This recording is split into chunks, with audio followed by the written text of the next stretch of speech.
Hello everyone, আসসালামু আলাইকুম। আমি আয়েশাস ফ্যামিলি ব্লগস থেকে সবাইকে ওয়েলকাম করছি আমার নতুন একটি ভিডিওতে। আশা করি সবাই অনেক অনেক ভালো আছেন। আমিও আল্লাহর রহমতে আপনাদের দোয়ায় অনেক অনেক ভালো আছি।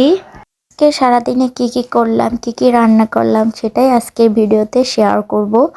ভিডিওটি শুরু করলাম একদম সকালবেলা থেকে। দেখতেই পাচ্ছেন আমার রুমের অবস্থাটা কীরকম।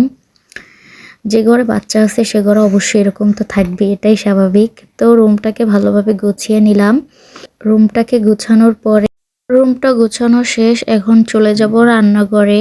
আগের দিন রাত্রেবেলা আমি বট বের করে রেখেছিলাম, অনেক বড়ই বটটা ছিল। তো বটটাকে আমি ছোট ছোট করে কেটে রেখেছি। এখন হচ্ছে যে এটাকে আমি গরম পানি দিয়ে এই ময়লাগুলো উঠিয়ে ফেলবো, পরিষ্কার করে ফেলবো। তো এজন্য হচ্ছে যে চুলায় গরম পানি দিয়েছি। আজকের বট পরিষ্কার করতে যেয়ে আমার সাথে এমনটা হবে আমি কখনোই ভাবতে পারিনি। কারণ হচ্ছে যে আমি অনেকবার বট পরিষ্কার করেছি, এরকম কখনো হয়নি। এই যে বটটা দেখতে পাচ্ছেন, এই বটটা হচ্ছে যে আমি চুন দিয়ে মেখে রেখেছিলাম। এই বটটা হচ্ছে যে ভিতরে যে ময়লাগুলো আছে এগুলো একদমই উঠতেছে না।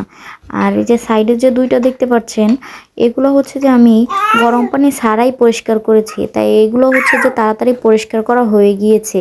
তারপরও অনেকটাই কষ্ট হয়েছে উঠাইতে। আর গরম পানির ভিতরে দেওয়ার পরে আমার বটের কি অবস্থা হয়েছে সেটা আপনাদেরকে দেখাচ্ছি।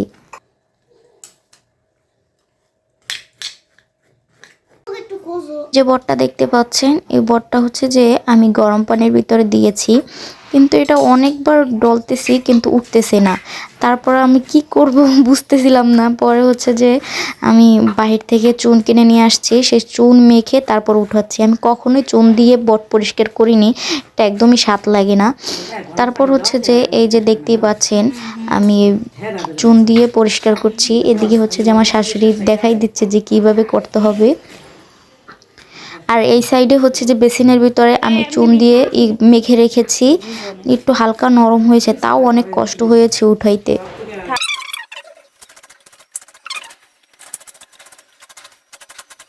এই তোমরা কি করছো এই জায়গায়? হ্যাঁ, এই যে অনেক কষ্ট এবং সাধনার পরে আমার বটটা পরিষ্কার করা হয়েছে, তাও ভালোভাবে পরিষ্কার করতে পারিনি। যতটুকু পারছি ততটুকু পরিষ্কার করতে পারছি। এখন এটাকে ভালোভাবে পরিষ্কার করে নিব। একদম ভালোভাবে ধুইতে হবে। আমি অনেকবার ধুয়েছি, অনেকবার, যতবার ধুই অতবারই সাদা সাদা বের হচ্ছে, চুন বের হচ্ছে। তো কি করার, কিছুই করার নাই, যেহেতু টাকা দিয়ে কিনেছি এটা তো ফালাই দিতে পারবো না। এজন্য অনেক কষ্ট করে পরিষ্কার করলাম।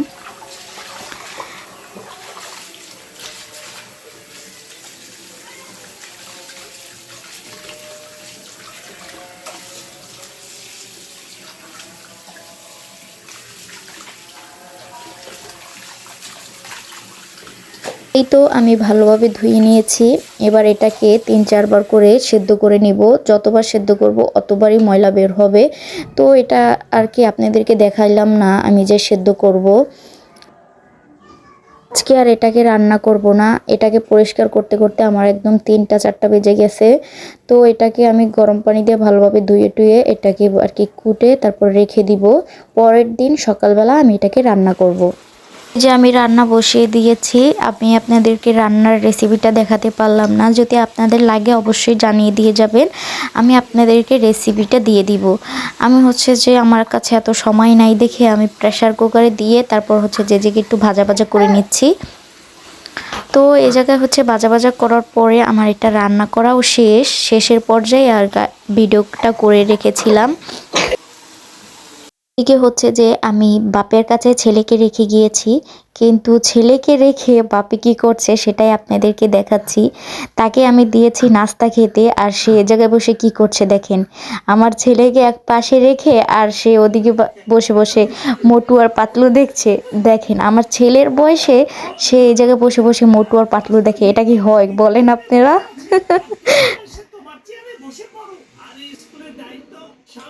শুধু বট দিয়ে তো আর ভাত খাওয়া হবে না দুপুরবেলা, এই জন্য হচ্ছে যে আবার লাউ আর ইলিশ মাছ, লাউ দিয়ে ইলিশ মাছ দিয়ে রান্না করব। তো ইলিশ মাছটা আমি ধুয়ে কেটে রেখেছি, আর এদিকে হচ্ছে যে লাউগুলো আমি কেটে রেখেছি।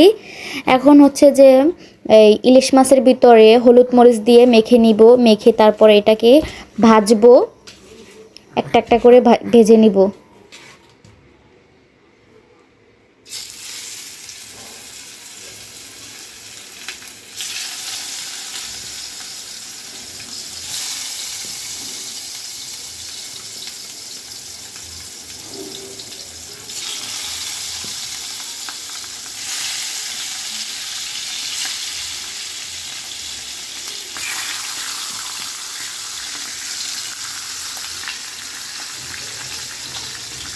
মাছ আমি এক চুলায় ভেজে নিচ্ছি, আর এক চুলায় হচ্ছে যে আমি ডালটা বসিয়ে দিয়েছি।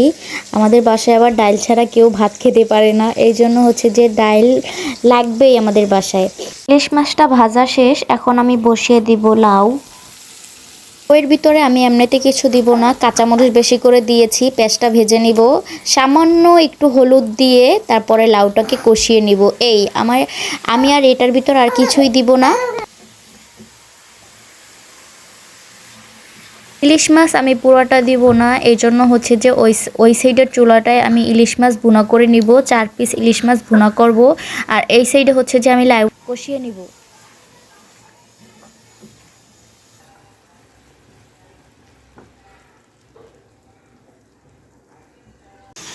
বাসার বাইরে আমাদের একটু অল্প জায়গা আছে, এইগুলোর ভিতরে আমরা বালতির ভিতরে এই যে ছোট ছোট গাছগুলো দেখতে পাচ্ছ, এই জায়গায় হচ্ছে যে ক্যাপসিকামের গাছ বিচি ফালিয়েছিলাম, এই ক্যাপসিকামের বিচি উঠেছে, এটা অন্য জায়গায় লাগিয়ে দিব দুইটা দুইটা করে। আর এদিকে হচ্ছে যে আমার শাশুড়ি পুঁই শাক গাছ লাগিয়েছিল, কিন্তু পুঁই শাক খাওয়া হয় না দেখে পুঁই শাকের বিচি ছেড়ে দিয়েছে। আর এদিকে ধইন্যা পাতা গাছ লাগিয়েছে, তাই আমি এই জায়গা থেকে কিছু ধইন্যা পাতা নিয়ে আসছি। এগুলো হচ্ছে যে লাউতে বেশি করে দিলে ভালোই লাগবে খেতে। কিছুটা ইলিশ মাছের ভিতরে দিয়ে দিব, ইলিশ মাছের ভিতরে না দিলেও হতো, তাও আমি একটু দিলাম স্বাদের জন্য। এদিকে আমার ইলিশ মাছটা হয়ে গিয়েছে আর লাউটাও হয়ে গিয়েছে, তো এখন আমি দুইটাই উঠিয়ে রাখবো। দেখতেই পাচ্ছেন আমার কাছে লাউটা যদি সাদা সাদা না হয়, লাউটা আমার কাছে একদমই ভালো লাগে না, লাউ যত সাদা হবে অতই মজা লাগবে আমার কাছে। আমি জানি না আপনারা কিভাবে লাউ রান্না করেন, কিভাবে রান্না করেন সেটা অবশ্যই আমাকে জানিয়ে দিয়ে যাবেন। তো দেখেন সমস্ত কাজ করার পরে আমার এদিকে থালা বসানোর অবস্থা, এখন এগুলো সব গুছিয়ে রাখতে হবে, সুন্দরভাবে ধুয়ে রাখবো।